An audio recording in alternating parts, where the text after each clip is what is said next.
Ayah panggilan teh gitu. Panggilan teh. Ayah panggilan di desa. Ayah di desa. Apa? Apa? Anak dikasih di Papua. Kayak benernya. Misalnya Pak Haji. Apal deh. Haji aneh. Gaduh halaran. Gaduh halaran luar biasa aktif.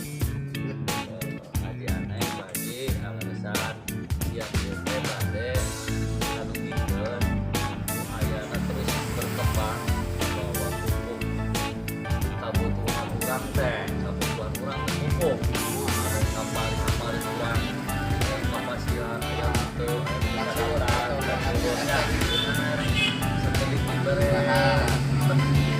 Bapak dari ini juga ya, bagian dari masyarakat di sini. Ya, petani asli.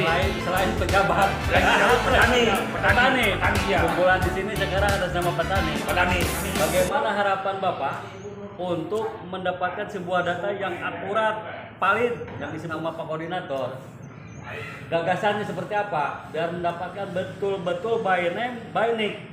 Anu melak sawah kira-kira kapupukan. Yang pertama,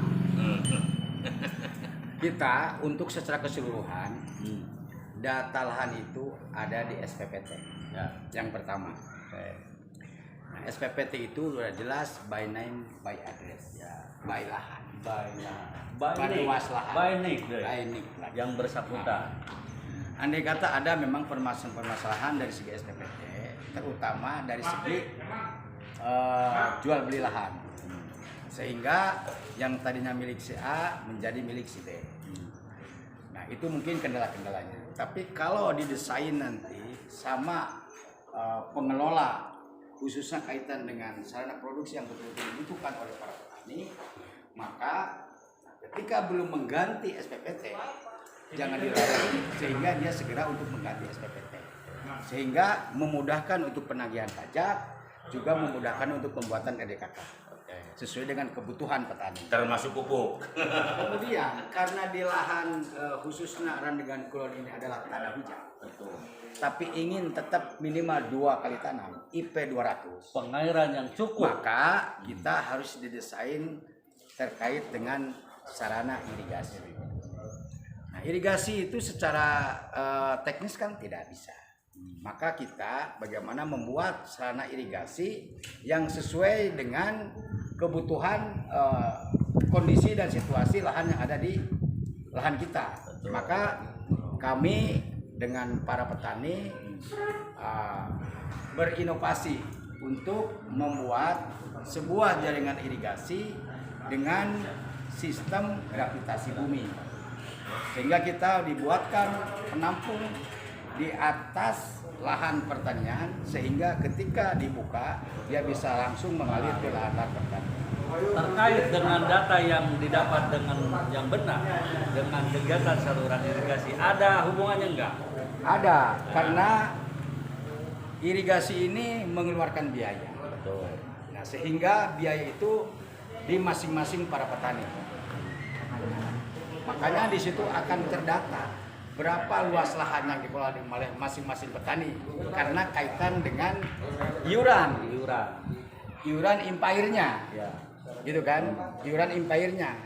Misalkan ada yang 1 hektar, ada setengah hektar, ada 1/4 hektar, itu kan kaitan dengan iuran impair, sehingga akan terdata masing-masing petani itu berapa sih sesungguhnya dia punya luas lahan Per blok, bukan hanya per blok, per orang, per tempat, bukan hanya per blok. nanti dimatchingkan dengan hasil pendataan para kelompok tani yang akan bergerilya ke blok-blok sawahnya. Ya, Seperti itu. nanti akan dipadukan dengan RDKK yang sumber datanya dari SPPT. SPPT. Nah, di situ Dari kelompok tani juga yang bergerak dari mendata. kelompok tadi yang bergerak mendata.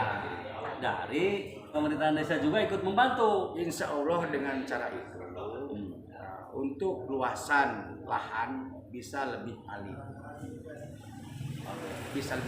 Bahkan petani sendiri bisa membuat RDKK-nya dengan sendirinya. Tidak juga mengandalkan selalu dengan Pendampingan para petugas. Tidak selalu mengharapkan para pendamping. Oke. Jadi petani boleh menguasai wilayahnya masing-masing.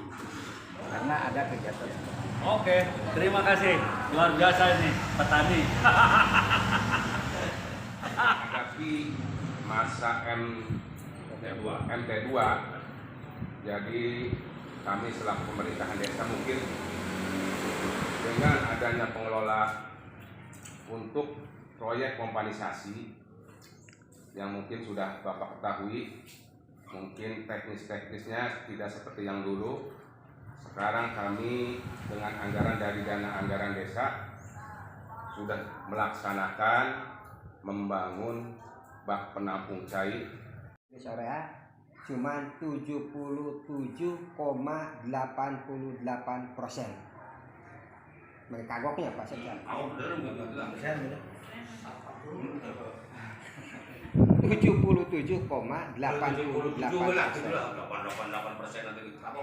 Itu dibejakeun bisi kumaha. Kahiji ngarusak lingkungan, pencemaran, kedua-dua manfaatnya kurang aja. Tanaman padi. Itu. Palabah organik rada ngadangeuak. Nya, rada ngadangeuak. Kita nu kahiji alternatif. Anu kadua, pemerintah tetap menyediakan pupuk non subsidi. Jangan baturan anak. Margi pemerintah hanya memberikan seperti itu. Kekurangannya pemerintah menyandingkan pupuk non subsidi. Jadi walau bagaimana kita harus tetap bersyukur sebagai petani. Ya, sekalipun pupuk yang diberikan oleh pemerintah hanya 77%, kita harus bersyukur. Naon sababna? Sabab pemerintah lain mikiran bae masalah gemuk, tapi loba anu dianjing ulah demo. Ulah demo rek eureun nyawa. Cilaka. Kuring dahana rek di mana kana gitu tah. Cilaka. Urang Jakarta terutama urang Jakarta di Jakarta. Negara Kulon khususnya tas melaksanakan pasecang uji laik tanah untuk mengetahui tingkat kesuburan tanah itu sendiri. Di antawisna yang diuji tanah, ke orang rada gagala berakhir lagi. Kaitannya dengan nanti kebutuhan pupuk ya. Supaya petani tidak jor-joran menggunakan pupuk. Benar. Yang diuji tanah di lab diuji tanah itu ada 5 unsur. Anu kahiji unsur N Korea, anu kadua unsur P, anu kaopat pH, anu kalima organik. Jadi nu kamari ieu dilaksanakeun pengujian tanah aya 5 unsur yang keluar hasilnya. Di antaranya di Kecamatan Jati 7 pada umumnya yang muncul pas cek adalah pH. pH di bawah 6. Berarti masam. RDKK manual ke RDKK untuk mendapatkan kuota pupuk subsidi. Kira-kira seperti itu prosedur ayeuna Pak Sekjen. Seperti itu. Sabab naon? Sabab kami tidak mau tersangkut dengan hukum terkait masalah pupuk subsidi. Dasarnya kan dari RDKK. RDKK kan dibuat oleh kelompok, bukan oleh penyuluh. Jadi kita harus berpikir apa yang sedang terjadi. Artinya yang sedang terjadi banyak kendala. Nah, kita bahas sekarang itu cari solusi agar kendala-kendala itu terhilangkan. Betul. Itu sesungguhnya untuk RDKK desa itu yang paling tahu dibanding petaninya. Desa yang lebih tahu. Karena apa? Karena yang menagih pajak SPPT ada ke desa. Kenapa tidak ngambil di SPPT desa saja? Milik si A, si Waru, si Ram, segala macam kan ayah. Paling tidak desa juga punya istilahnya punya punya Buku gede. untuk kasih paku harus kita mau kasih harus. Tapi paling tidak terhadap petani juga desa itu punya harga diri. Jadi bagi yang jual beli tanah yang jadi rekodnya, yang tidak lapor dulu ke desa, itu kan namanya sudah berubah. Tadinya dikelola oleh si A, tahun depan karena dijual ke si B, berarti dikelola oleh si B. Lah mengikuti yang kemarin program kita dengan kartu tani, enggak pasti acak-acakan kartu tani. Benar tak? Pasti acak-acakan, bingung kita kemana kita kartu tani. Salah nelayan yang kartu tani. Nah artinya kalau pakai manual ini agak bagus nih. Walaupun tadi diterangkan ngejelimet sebenarnya. Mau ngantai itu tak prosedur teh, SOP na teh. Itu kan Ya. ngantai, bisa balik upgrade. Nah, memasukkan ke RDKK itu sesuai dengan data RDKK manual. Ya. Betul. Nah, RDKK manual bisa ngambil di masing-masing SPPT. Ya. Taruh saja namanya sesuai dengan SPPT. Nanti juga keluarganya pasti tahu. Kan ada warisan juga. Pak, namanya ya si A, tapi si A nya udah meninggal diwariskan ke anaknya, udah beda nama kan? Betul. Udah beda nama. Tapi yang penting jatahnya ada. Yang penting kuotanya ada. Nanti juga akan ditebus oleh keluarganya. Kalau tidak pakai kartu tani, BUMDes harus diberdayakan di seluruh desa. Bila perlu di seluruh desa. BUMDes diberdayakan karena anggarannya disupport oleh desa. Disupport oleh desa. Masa kita bisa melayani para petani? Lamun desa benar-benar sesuai dengan visi dan misinya, ingin mensejahterakan masyarakat desanya. Sementara masyarakat desanya 80% sebagai petani, artinya sektor petani itulah yang harus betul-betul dikonsentrasi. Desa itu bukan jembatan dan jalan atau gada-gada atau batas desa. Gitu. Nah rata-rata sekarang itu pemerintah juga beda. Batas desa sekarang lagi digembor-gembor kan? Batas desa kan menyerap anggaran yang luar biasa batas desa itu. Betul. Karena batas desa sekarang pakai koordinat. Batasan desa Indonesia. Karena walaupun hanya sepele kaitan dengan para petani, dampaknya luar biasa petani. Yang tadi disampaikan kan, jangan-jangan orang Jakarta bisa makan. Ya. Sebetulnya begitu alasannya, orang Jakarta mah bisa makan terus. Tinggal impor maksudnya. Gampang kan? Lebih murah lagi.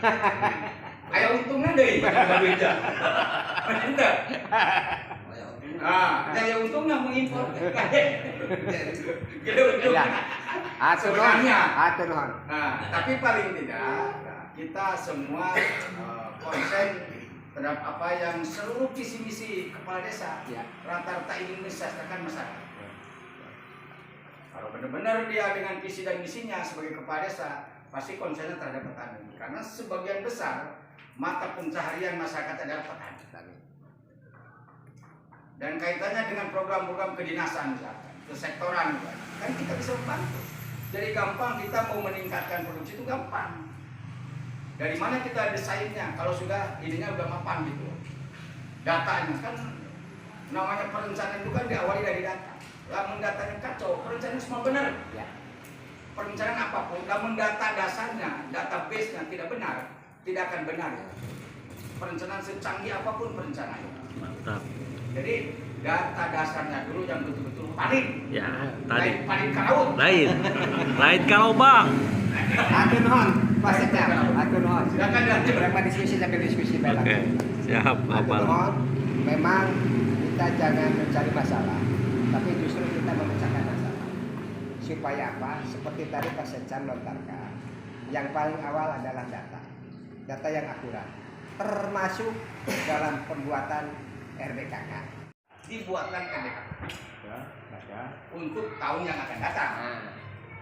Bukan tahun yang sekarang. Ya, untuk 2023. Untuk 2023. Ya. Pak Haji. Sama. Kalau 2022 kan sudah berjalan. Sudah berjalan. Harusnya kemarin seperti RDKK-nya. Sampai dengan bulan Juli. Batasannya. Ya. Lanjut. Jadi nanti bulan Maret itu sudah dibuat RDKK manual oleh desa. Sebelum dibagikan ke masyarakat, solusinya Hasil lab. pakai kaptan, gitu kan? Selain kaptan tadi untuk menguraikan yang gumpalan-gumpalan itu kan dengan caro. Oh ya. Apa itu? Pupuk oca.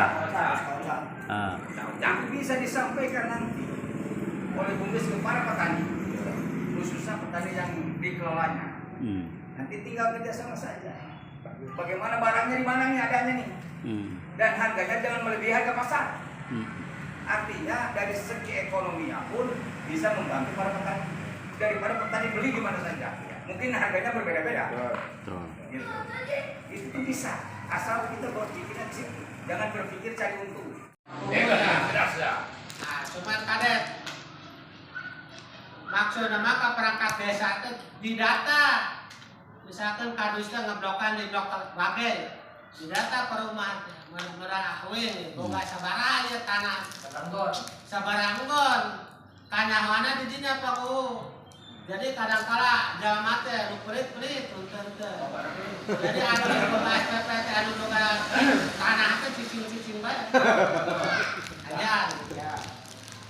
Terus paduan, boga lancar memang aja. Jadi makan kanyawan. Jadi pengalaman lama, jadi pamong desa itu ulah karena diup dari balai desa. Jadi maka jurusan pamong karena olah. Olakan supaya ente bingung pak nggak tahu urusanan pajak SPPT. Apa wilayahnya? Jadi PT ditugaskan ngalambang reksa, ya kan ngalambang mah di blok dia gitu pengadaan. Jadi KNT kanyawan anu berbalancer anu teka data ku SPPT. Dia mau berkebun di kita, pasti lapor dulu ke kepala desa. Walaupun bukan lahan kepala desa, karena lokasinya ada di wilayah hukum kepala desa. Nah mestinya, misalkan tahun depan dia akan memproyek misalkan apakah bonteng, apakah kacang, apakah bawang. Nah RDKK-nya diusulkan mesti. Di RT 3 akan ada horti. Komoditinya misalkan bawang, cabai, supaya nah sekarang makan tapi kan tetap berjalan. Siapa yang meng-RDKK? Alamat. Haji, kemana? Alamat budaknya tapi. Oh, Namanya terjadi masalah. Mendingan mah jadi tambahan ya sama. Bahkan jadi tambahan lah. Yang penting mah sesuai dengan SPPT. Anu aya bangun Sawah dulu. Kadua kieu. Oke. Dimainkannya ku BUMDes. Lamun misalkan SPPT anak datang sih mau dibere. Soalnya si anak datang. Kudu dirubah lah SPPT na. Bisa. Boga. Maksud nama. Kira matching lah. Matching kita teh SPPT teh sesuai dengan sipunya gitu. Kudu anu bikun ka sertifikat geus roba SPPT angger ngere. Bener. Tidak yang diatur. Untuk rada gacing. Kepala B ceritanya bagus sekali tadi. Punya kebun, punya sawah, diajukan SPPT-nya dua-duanya. Yang satu dapat kartu tani, yang satu dapat kartu